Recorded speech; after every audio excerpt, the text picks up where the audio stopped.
नमस्कार, अपने हिमाचल के इस बुलेटिन में आपका स्वागत है। आपके साथ मैं हूं अंजलि भंडारी और करेंगे इस बीच आ रही एक बड़ी खबर की और बड़ी जानकारी आ रही है वो आपको बता दें। प्रदेश में भारी बारिश का अलर्ट जारी। बता दें आपको मौसम को लेकर अलर्ट जारी किया गया है राज्य मौसम विभाग की तरफ से। बड़ी जानकारी, मौसम विभाग ने ऑरेंज अलर्ट किया जारी। ये बड़ी खबर आ रही है, बड़ी जानकारी आपको बता रहे हैं। 31 जुलाई से 1 अगस्त का अलर्ट जो है वो जारी किया गया। भारी बारिश की संभावना जताई गई है, कई क्षेत्रों में भारी बारिश की संभावना जताई गई है। ये बड़ी खबर आ रही है, बड़ी जानकारी आपको बता दें।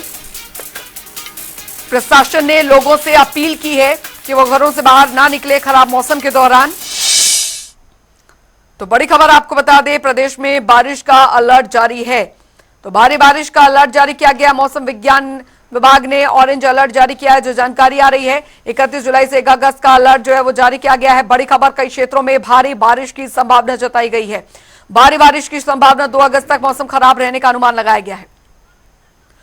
रॉबिन शर्मा संवाददाता हमारे साथ जुड़ गए हैं ज्यादा जानकारी के साथ इस खबर पर। रॉबिन, भारी बारिश का अलर्ट जारी किया गया है पहाड़ों पर। जी अंजलि, देखिए हिमाचल प्रदेश में मानसून चल रहा है और ऐसे में एक बार फिर अब जो है भारी बारिश का अलर्ट मौसम विज्ञान केंद्र ने जारी किया है। 31 जुलाई और इसके अलावा 1 अगस्त 2 दिन को हिमाचल प्रदेश में ऑरेंज अलर्ट पर रखा गया है। ज़्यादातर जो जिले हैं हिमाचल प्रदेश के वहाँ बारिश होने की संभावना है, लेकिन मुख्य रूप से कांगड़ा, सिरमौर और सोलन के मिलते हुए इलाके और इसके अलावा जो मंडी जिला है यहाँ पर हैवी बारिश का अलर्ट है और इसको लेकर अभी ऑरेंज अलर्ट भी जारी किया गया है। इसी को देखते हुए प्रशासन ने भी लोगों से एहतियात बरतने की जो है वो अपील की है और लोगों को हिदायत दी गई है कि जरूरत पड़ने पर ही घर से बाहर निकलें, क्योंकि इन दिनों में हिमाचल प्रदेश के इन इलाकों में भारी बारिश दर्ज की जा सकती है। वहीं आगामी दिनों, आज की बात करें तो आज और कल हिमाचल प्रदेश में येलो अलर्ट है और 31 जुलाई के बाद ऑरेंज अलर्ट यहाँ पर होने की उम्मीद है। और ऐसे में आज और कल में भी हिमाचल प्रदेश के कई इलाकों में जो है सामान्य और सामान्य से ऊपर जो बारिश है वो दर्ज की जा सकती है। बीते 24 घंटे की बात करें तो यहाँ पर भी हिमाचल प्रदेश में सामान्य ही बारिश दर्ज की गई है। अब तक हिमाचल प्रदेश में मानसून जो है वो सामान्य और सामान्य से थोड़ा कम प्रभावी नजर आया है। ज्यादातर इलाकों में हिमाचल प्रदेश के कम बारिश दर्ज की गई है, लेकिन कुछ इलाकों में, कुछ पॉकेट्स में ज्यादा बारिश होने के कारण यहाँ पर कुछ नुकसान होता हुआ भी नजर आया है। बात मंडी की करें सब तो यहाँ पर सबसे ज्यादा बारिश दर्ज की गई है। हालांकि किन्नौर में बारिश जो है वो सामान्य से कम दर्ज की गई है, लेकिन फिर भी यहाँ पर जो है कुछ इलाकों में नुकसान की जो खबरें हैं वो सामने आई है, क्योंकि कुछ पॉकेट्स में ज्यादा बारिश होने से यहाँ पर फ्लैश फ्लड जैसी स्थिति सामने आई, जैसे हमने तस्वीरों में भी देखी है। और इसके अलावा अगर बात करें तो चंबा और जो कांगड़ा के जो इलाके हैं यहाँ पर भी कुछ पॉकेट्स में हैवी बारिश बीते कुछ दिनों से लगातार दर्ज की गई है, लेकिन ज्यादातर इलाकों में हिमाचल प्रदेश के सामान्य ही बारिश दर्ज की जा रही है। जी अंजलि। लेकिन रॉबिन, अभी स्थिति यहाँ पर यह है कि 31 और 1 को भारी बारिश का जो संभावना है वो यहाँ पर जताई गई है। ऐसे में जो पर्यटक यहाँ पर आ रहे हैं उनके लिए क्या कुछ एडवाइजरी जारी की गई है? और किन्नर कैलाश की यात्रा जो है वो भी शुरू होने जा रही है 1 तारीख से, तो इसको लेकर प्रशासन कितना अलर्ट बना हुआ है? जी देखिए, हिमाचल प्रदेश में इन दिनों भी अगर मौसम एक बार आप शिमला की तस्वीरें देखें तो यहाँ पर भी जो मौसम है वो धुंध छाई हुई है, विजिबिलिटी कम है और मौसम विज्ञान केंद्र का भी अनुमान है कि आने वाले दिनों में हिमाचल प्रदेश के जिन जिले, खास तौर पर मंडी, कांगड़ा, सिरमौर और सोलन, यहाँ पर जो है हैवी बारिश हो सकती है और विजिबिलिटी भी इन दौरान कम रहेगी। लेकिन जैसा आपने कहा कि हिमाचल प्रदेश में इन दौरान किन्नर कैलाश यात्रा और तमाम जो यात्राएं हैं वो भी शुरू हो गई हैं, तो पर्यटकों को भी खासतौर पर हाई रीचेस में जाने के लिए एहतियात बरतने को कहा गया है। और इन दिनों में क्योंकि विजिबिलिटी कम रहेगी तो ऐसे में क्योंकि ड्राइव करके ज्यादातर लोग जो है हिमाचल पहुंचते हैं, तो ऐसे में उनको भी दिक्कतों का सामना करना पड़ सकता है। लेकिन आने वाले दिनों में क्योंकि ज्यादातर जगहों में मौसम सामान्य रहेगा तो इसका असर भी देखने को मिलेगा, क्योंकि जो पर्यटक है उनकी आमद बरसात होने के साथ साथ ही कम नजर आई है।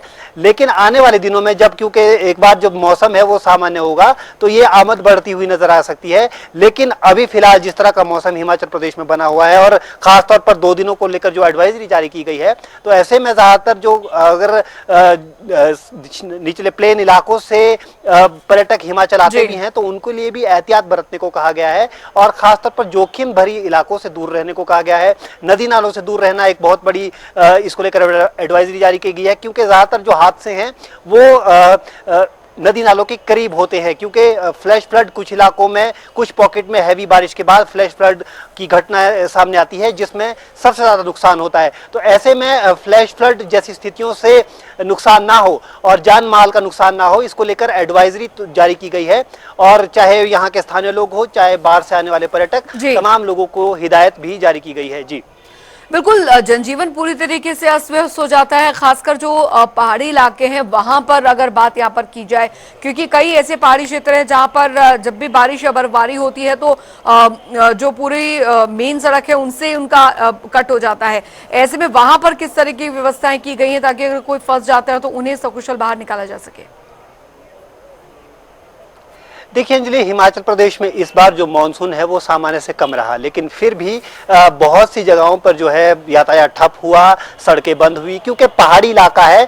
और अगर यहाँ पर बारिश सामान्य भी होती है तो भी लैंडस्लाइड जैसी स्थितियां बन जाती है। और ऐसे में जो सड़कें हैं, क्योंकि यातायात का एकमात्र साधन यहाँ पर सड़कें हैं, तो ऐसे में सड़कें बंद हो जाती हैं। इस बार की बात करें तो अभी सबसे ज़्यादा जो सड़कें हैं वो मंडी ज़िला में बंद हैं, लेकिन ज़्यादातर इलाकों में अभी जो यातायात है वो सुचारू है। साथ में क्योंकि हिमाचल प्रदेश में आने वाले दिनों में जब बारिशें बढ़ेंगी तो इसकी संभावना भी बढ़ेगी कि हिमाचल प्रदेश के ज़्यादातर इलाकों में यहाँ पर जो सड़कें हैं वो बाधित हो सकती है।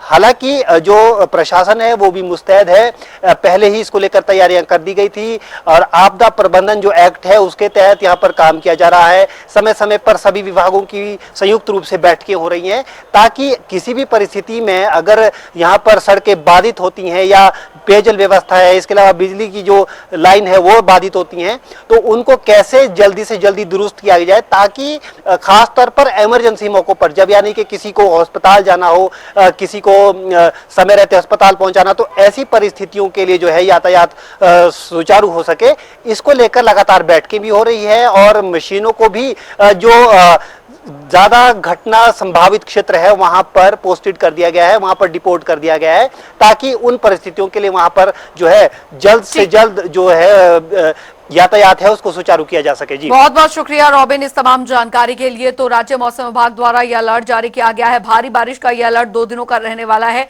तो प्रशासन भी पूरी तरीके से अलर्ट बना हुआ है हर स्थिति को लेकर। प्रदेश के अधिकांश स्थानों में हल्के से मध्यम बारिश दर्ज की गई है। वहीं डिस्ट्रिक्ट कांगड़ा में एक स्टेशन में गमरूर में हैवी रेनफॉल रिपोर्ट की गई है, जो अमाउंट था वो था 90 mm। उसके उपरांत शिमला में जुब्बरहट्टी में 64 mm, चौड़ी में 50 mm के आसपास, वहीं नादौन में भी 56 mm रिकॉर्ड की गई थी। तो पिछले 24 घंटों में अधिकांश स्थानों में हल्के से मध्यम बारिश दर्ज की गई है। आगामी 4 से 5 दिनों की बात करें, देखिए 29 और 30 तारीख को बीच में जो एक्टिविटी है अधिकांश स्थानों में होने की संभावना है।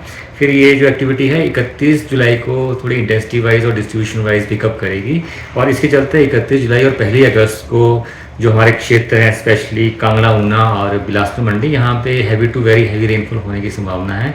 और इसको देखते हुए 31 और 1 अगस्त को ऑरेंज अलर्ट जारी किया है। और ये जो एक्टिविटी है देखिए 2 अगस्त तक जारी रहने की संभावना है, और पूरे प्रदेश में ही हल्की से मध्यम बारिश आगामी 5 दिनों में होती रहेगी। क्या सर?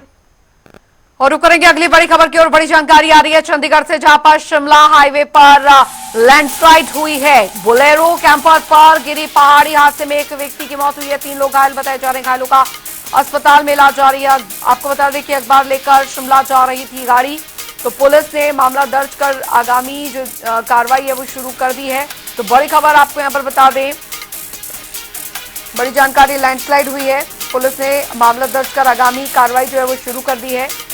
तो चंडीगढ़ शिमला हाईवे पर लैंडस्लाइड हुई है, ये इस वक्त की बड़ी खबर आपको बता दें। हादसे में एक व्यक्ति की मौत हुई है, 3 लोग घायल बताए जा रहे हैं। आपको ये तस्वीरें हम दिखा रहे हैं। घायलों का अस्पताल में इलाज जारी है, कई लोग इसमें घायल भी हुए हैं। अखबार लेकर शिमला जा रही थी गाड़ी, जिस दौरान ये हादसा हुआ।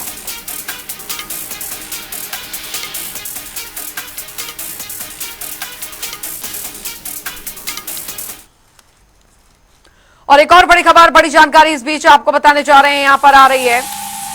तो बड़ी खबर, बड़ी जानकारी, नीति आयोग की बैठक में शामिल नहीं हुए मुख्यमंत्री, मामले में सियासत जारी है। जानकारी आपको यहां पर दे दें, नीति आयोग की बैठक हुई, सीएम के मीडिया सलाहकार का पलटवार इस बीच सामने आया है। नेता प्रतिपक्ष जयराम ठाकुर पर पलटवार किया है। बड़ी खबर, केंद्र से मदद मांगने की नसीहत जो है वो दी गई है। तो नीति आयोग की बैठक में शामिल नहीं हुए मुख्यमंत्री ठाकुर सुखविंदर सिंह सुक्खू। मामले में सियासत लगातार हो रही है। देखिए, इसके पीछे कारण क्या थे। अगर नीति आयोग में विपक्षी दलों के मुख्यमंत्री नहीं गए, और जो गए भी थे, ममता बनर्जी जी गई, और वो किस तरह से वहाँ से बाहर आ गई। केवल उनको 6-7 मिनट का समय मिला। यह बहुत बड़े कंसर्न्स हैं। माननीय प्रधानमंत्री जी अगर बात करते हैं कि विकसित भारत बनाना है 2047 तक, एक सपना दिखाते हैं देश को, वो अच्छी बात है। हर आदमी चाहता है कि हमारा देश आगे बढ़े, विकसित हो, लेकिन उसका मॉडल ये नहीं हो सकता कि आप केवल अपनी पार्टी के सरकारों के मुख्यमंत्रियों को या अपने चेहतों को उसमें आप उस भारत को आगे बढ़ा सकते हैं। भारत जब हम विकसित होने की बात करते हैं तो उसमें सबको साथ चलने की बात होनी चाहिए, सबको साथ लेके चलने की बात होनी चाहिए। अब ये भेदभाव के साथ भारत विकसित नहीं हो सकता, ये सपना पूरा नहीं हो सकता है।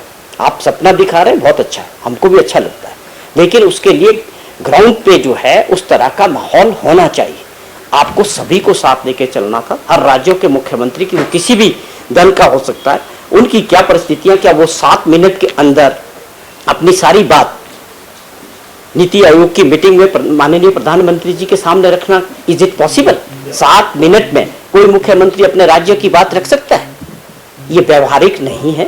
और बहुत सारे मुद्दे हैं कि आपने बजट पेश कर दिया, देश का बजट आ गया, और उसके बाद आप नीति आयोग में लोगों को बुला रहे हैं। उस बजट में आपने जो भेदभाव किया, उस बजट पूरी तरह से दिखता है कि किस प्रकार से आपने अपने मित्रों के लिए, बिहार के लिए और आंध्र प्रदेश के लिए दरवाजे खोले। हमें किसी का विरोध नहीं है, किसी भी राज्य का कोई विरोध नहीं, लेकिन हमने अपने राज्यों के हकों की बात रखने का पूरा अधिकार किसी भी मुख्यमंत्री को होना चाहिए।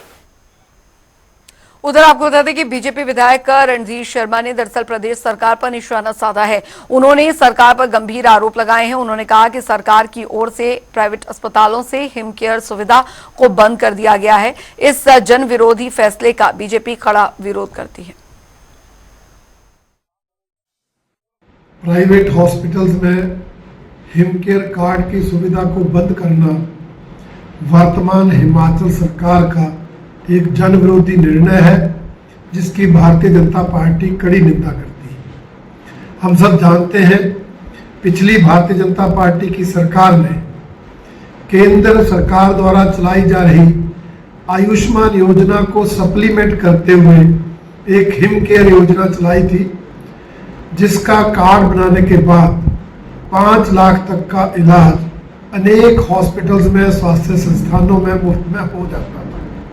सरकारी हॉस्पिटल्स के साथ साथ प्राइवेट हॉस्पिटल्स भी एम्पैनल्ड किए थे, रजिस्टर्ड किए थे, जिनमें इस कार्ड की सुविधा मिलती थी। परंतु जब से ये सरकार आई, इस सरकार ने स्वास्थ्य संस्थानों को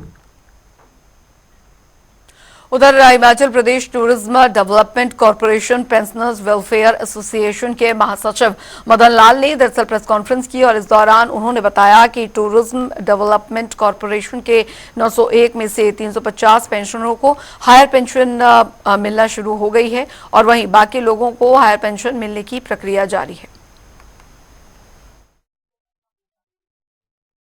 जो मेन मुद्दा है हमारा वो है एम्प्लॉयज प्रोविडेंट फंड की पेंशन का, जिसको हमने सुप्रीम कोर्ट से जीता है, और उसको कंटेम्प्ट फाइल करके उसका जो प्रोसेस जो है जारी है, और मैक्सिमम लोगों को पेंशन, कुछ लोगों को लगी है और बाकी लोगों को लगनी है।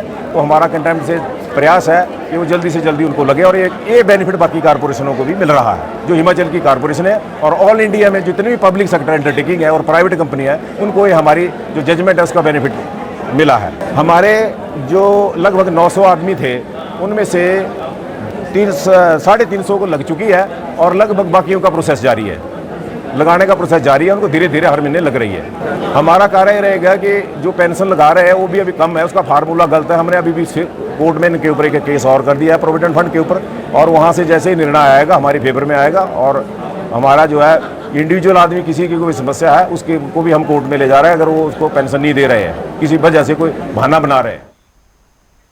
उधर आपको बता दें कि अगस्त से प्रसिद्ध किन्नर कैलाश यात्रा की शुरुआत होगी। ऐसे में यात्रा को लेकर प्रशासन की ओर से तैयारियां पूरी कर ली गई हैं।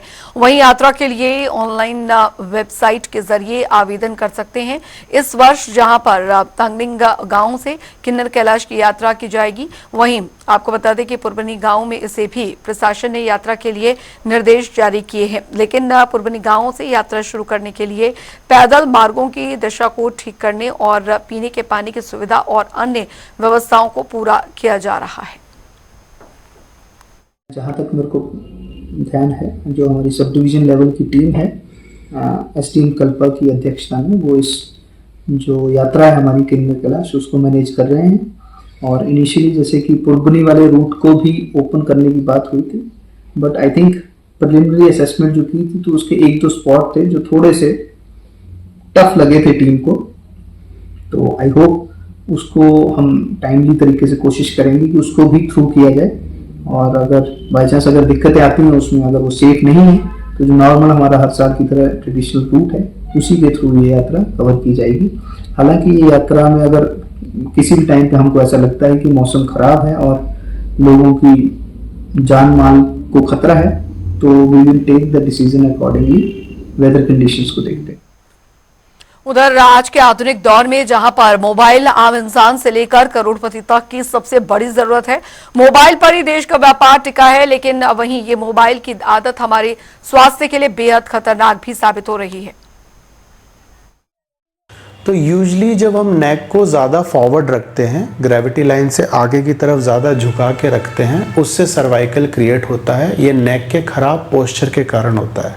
जब आपका नेक लगातार साइड बेंडिंग में रहता है या फिर फॉरवर्ड बेंडिंग में रहता है, तब आप में सर्वाइकल सिम्टम्स आने स्टार्ट हो जाते हैं। इसके होने के मुख्य जो कारण होते हैं, जैसे कि आज हम डिजिटल वर्ल्ड में रहते हैं, तो जो मुख्य कारण है मोस्टली मोबाइल यूज़र्स हैं, तो every day they are using mobile phone, तो उसको उठाने की बजाय वो नेक को डाउन करके दे आर यूजिंग कंटिन्यूसली, तो वो एक सबसे बड़ा कारण हो सकता है। कंप्यूटर ऑपरेटर्स हैं या फिर बच्चे हैं जो लगातार स्टडी करते हैं, एल्बो का सपोर्ट लेके वर्क कर रहे होते हैं और नेक को आगे की तरफ झुका लेते हैं। इसके साथ डेली एक्टिविटीज़ में कई बार वो नेक फ्लेक्शन करते हैं लेकिन नेक को पीछे की तरफ नहीं लेके जाते। तो ये सारी जो परेशानियां हैं, बार बार गर्दन को आगे झुका के रखना और इस एक्टिविटी को पूरे दिन लगातार करते रहने से सर्वाइकल की प्रॉब्लम शुरू होती। और वक्त तो चला एक छोटे से ब्रेक का, फौरन लौट रहे हैं।